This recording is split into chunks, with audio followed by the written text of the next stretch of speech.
కేంద్ర బడ్జెట్ లో ఈ రోజు ఆంధ్రప్రదేశ్ కి భారీగా నిధులను ఇవ్వడం జరిగింది.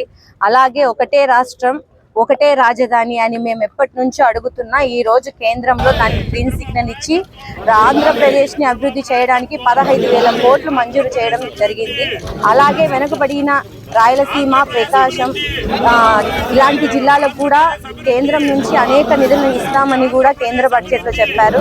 నిజంగా సమర్థుడికి పాలన ఇస్తే ఎలా ఉంటుందో ఈ రోజు చంద్రబాబు నాయుడు గారు చేసి చూపించారు.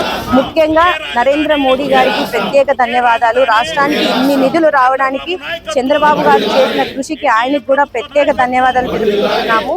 5 సంవత్సరాలు రాష్ట్రం 20 సంవత్సరాలు వెనుకబడింది. జగన్మోహన్ రెడ్డి చేసిన అరాచకాలకు ఈ రోజు రాష్ట్రం ఎంత దారుణమైన పరిస్థితిలో ఉందో ప్రతి ఒక్కరూ కూడా గమనిస్తున్నారు.